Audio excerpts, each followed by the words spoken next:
Over the last few days, the developer community has been talking about one major thing: a leak. The source code of Claude Code, one of the most advanced AI coding systems, was leaked online. Within hours, GitHub was filled with forks, analyses, and deep dives. For developers, this felt like a rare opportunity to look inside a powerful AI system. But for Anthropic, this was a serious security breach, exposing internal architecture, system design, and months of private work, right? Now, beyond all the hype and chaos, there's a more important question. What actually made this system so powerful? That's exactly what we're going to focus on. Okay? Instead of the leak itself, we'll explore what developers discovered, the key ideas, patterns, and design decisions behind the system, and most importantly, what you can learn and apply in your own AI projects. Okay? So don't focus on the leak, focus on the lessons. The real value lies in understanding how powerful AI systems are designed. First of all, let's understand how did the leak happen. The leak was caused by a simple but common mistake in modern JavaScript workflows.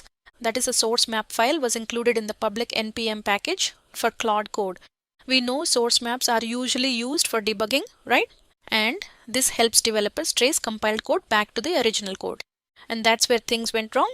The source map pointed to a storage location that contained the original TypeScript source code, and that storage location was accessible without authentication.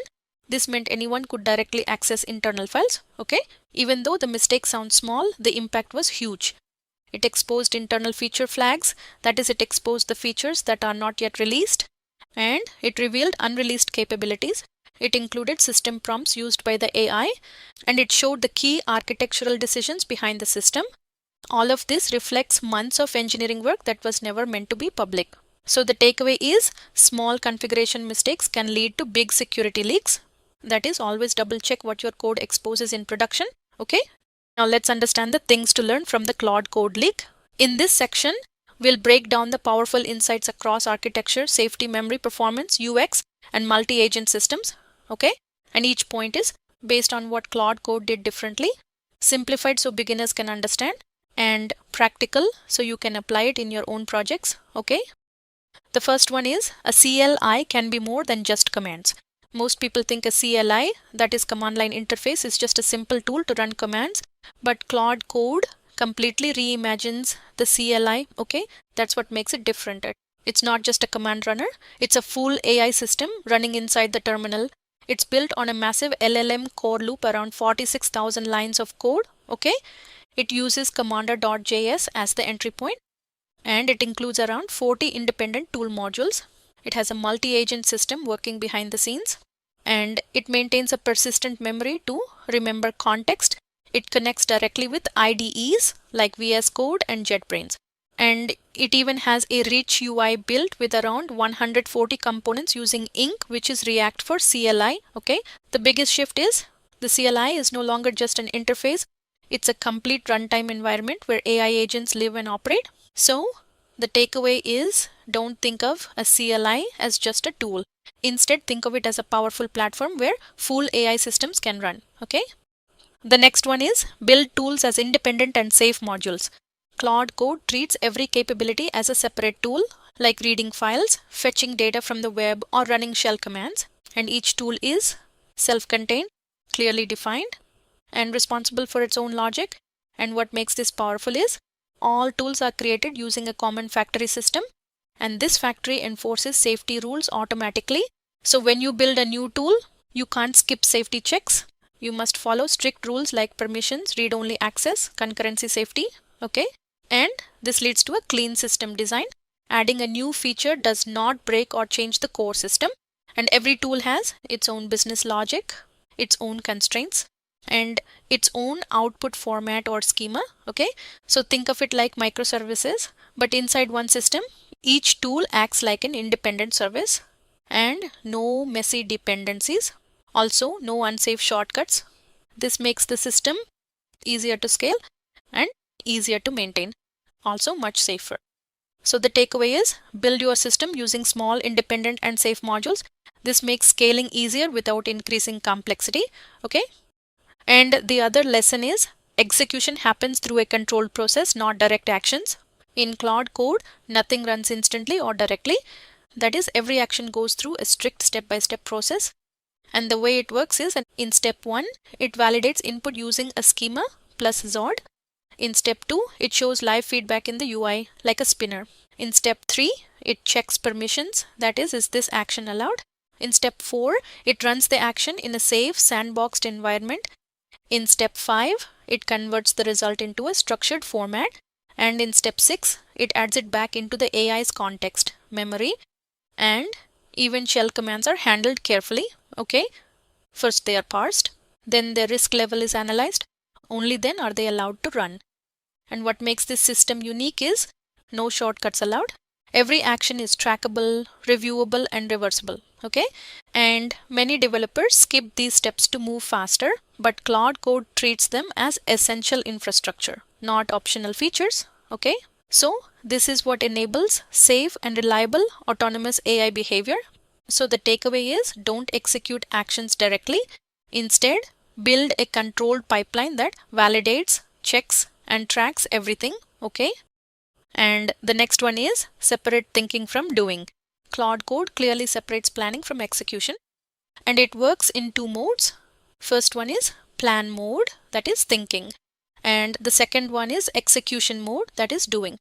And the way it works is, in plan mode, the AI can read context, search files, create sub-agents, and proposes actions, but all tools are locked to read only, and this means no real changes can be made. Okay, and in execution mode, it starts only after the user reviews and approves the plan. Then the system performs the actual actions.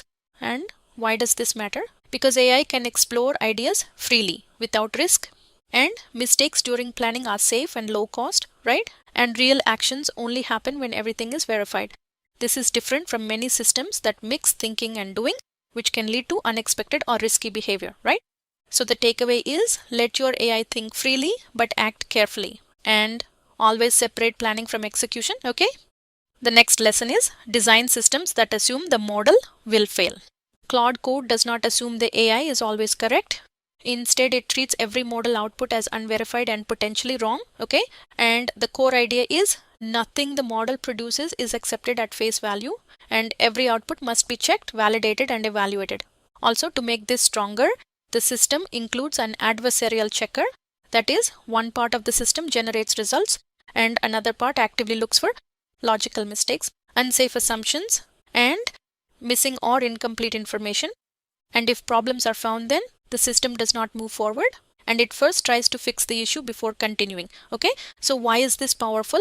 Because most AI systems assume the first answer is good enough, but Claude Code assumes the first answer is just a draft that may be wrong.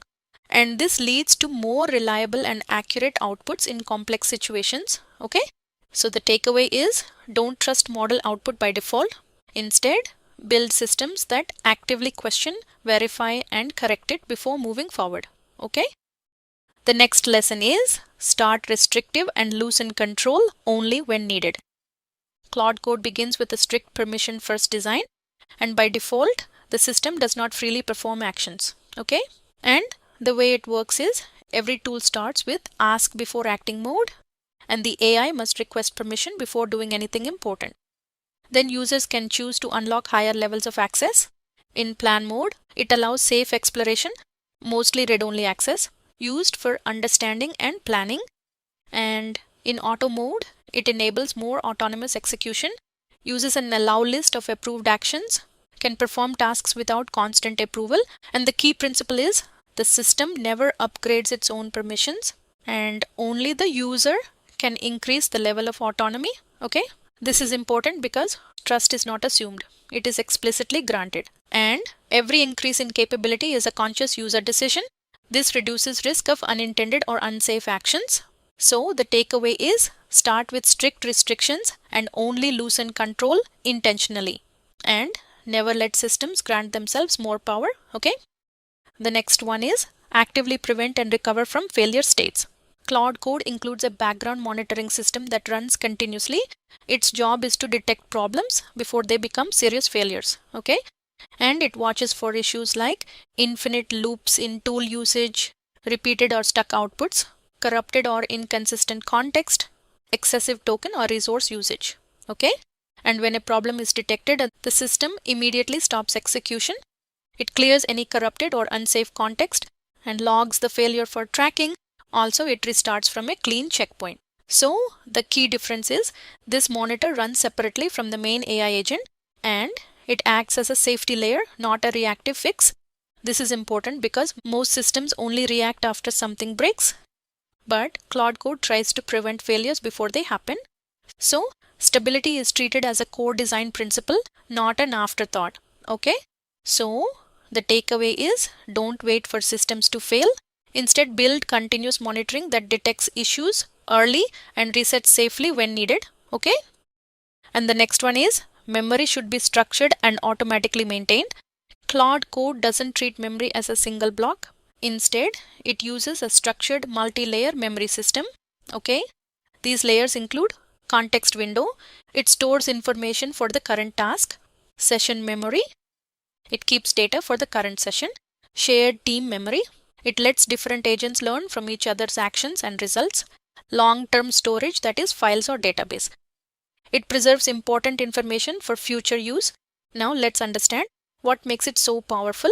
The system automatically runs a process called extract memories, and this function picks out important facts from conversations, converts them into structured memory records, and it stores them without user intervention. And the key idea is memory is not manually managed and it is continuously and passively built over time. Okay? And why does this matter? The system becomes smarter with experience and no need for developers to explicitly store everything, and knowledge naturally accumulates as the system runs. Okay? So the takeaway is design memory as a structured automated system, not something users or developers have to manage manually. Okay? The next one is continuously improve memory quality. In Claude Code, memory is not just stored, it is constantly improved over time. That is, a background process keeps refining what gets saved, and the way it works is incoming interaction data is grouped into related chunks, checked for duplicates, and reviewed for conflicts or inconsistencies. Then the system optimizes it. It keeps only the high signal information, that is the most useful details. Okay? And it removes low value or repetitive data. It compresses memory to stay clean and efficient, but it doesn't stop there. Stored memory is also re-evaluated over time. If something becomes outdated or irrelevant, it is updated or removed. And why does this matter? Because memory doesn't just grow endlessly. It evolves and improves instead of becoming messy. This prevents bloated context, conflicting information, poor long-term reasoning. So the takeaway is don't just store memory. Instead, continuously clean, compress, and refine it so it stays accurate and useful over time. Okay? The next one is optimize for perceived performance. Claude Code is designed to feel fast, not just to be fast on paper. The focus is on perceived speed, that is, how quickly the system feels responsive. Let's understand how they achieve this. Instead of doing everything upfront, it defers heavy setup tasks, also runs multiple processes in parallel, and it only loads tools and systems when they are actually needed. And these background tasks include IDE connections, memory loading, tool initialization, system checks. Okay? At the same time, the UI appears immediately and responses are streamed as they are generated. Also, the users can start interacting in under 400 milliseconds. Let's understand why does this work. The system uses progressive loading similar to skeleton screens in modern apps, and users see instant feedback even while the system is still starting up. And the key insight is people trust systems that feel responsive. And even if full processing takes time, early interaction builds confidence. Okay? So the takeaway is don't just optimize for speed, optimize for how fast the system feels, because perceived performance drives user trust. Okay? The next one is proactively control cost and system footprint. Claude Code doesn't wait for resource issues to happen. It plans and controls costs before execution starts. And the way it works is before running any task, the system estimates the token usage required, and it compares it with the available context and capacity, and it also uses tree shaking, meaning unused tool modules are not loaded at all and only the necessary capabilities are brought into the system. Okay? And during execution planning, If usage is close to system limits, then the system raises a warning before running the task, and it may reduce or remove lower priority contexts to stay within limits. Why is this powerful? Because it prevents issues like context overflow, API limit failures, and unexpected runtime crashes. Okay, and the key difference is most systems react after failure happens, whereas Claude Code prevents it by treating tokens, memory, system size as first class constraints. So the takeaway is manage cost and resources before execution, and proactive control prevents entire classes of runtime failures. Okay. The next one is transparency builds trust in autonomous systems. Claude Code is designed to be fully transparent while it works. And instead of hiding what it's doing, it shows the execution step by step.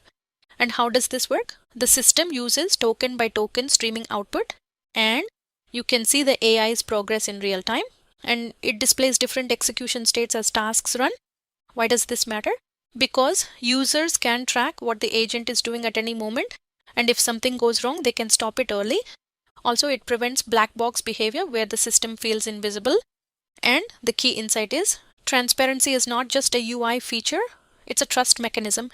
And when users can see the process, they feel more in control, right? And the important idea is a system that stays silent during execution, even if correct, feels unreliable. And visibility creates confidence even before the final result appears, right? So the takeaway is make systems visible while they work. And transparency builds trust and gives users control over autonomous behavior. Okay. The next lesson is design for failure as part of the experience.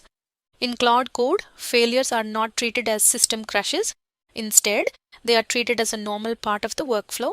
And when something goes wrong, the system does not fully stop or reset everything. It clearly explains what went wrong, why did it happen, and it also provides step-by-step recovery guidance. And the important behavior is the system preserves its internal state, so you don't lose progress when an error happens. And let's understand how is this different. Most systems treat failures as hard stops or full restarts, whereas Claude Code treats failures as decision points in the workflow. And why does this matter? Because users can recover faster. Less work is lost, and long-running tasks become more reliable.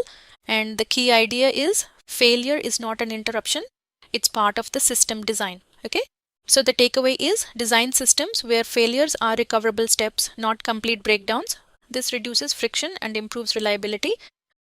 The next lesson is multi-agent systems are an architectural decision, not a feature.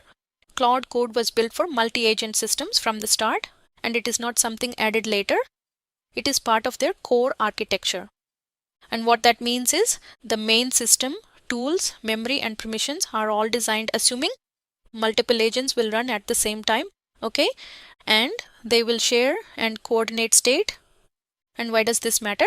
Because adding multi-agent support later is very difficult because it can create race conditions, break permission systems, and complicate context management. So the key idea is if you think you will need multiple agents in the future, you must design for it from day one. Okay? The next lesson is orchestration matters more than parallelism. Running multiple agents at the same time is easy. The real challenge is making them work together effectively, right? Claude Code solves this with structured coordination. The tasks are first broken down clearly, and each agent works in a limited scoped context. Every output goes through validation checks, and a coordinator agent manages task assignment, conflict resolution, and overall workflow consistency. And the key insight is this is not just parallel computing, it is more like a software engineering team working together. Okay? And why does it matter? Because we know the real value comes from coordination, not just speed. So the agents must build on each other's work, not act independently. Okay? And the next lesson is build systems that know when to act independently, right? Claude Code can switch between guided and autonomous behavior. It has two operating modes. First one is collaborative mode. In this mode, it works with the user, asks for input and confirmation, and it shows results before continuing. And the second one is autonomous mode. In this mode, it runs independently in the background. It logs decisions automatically and returns results asynchronously.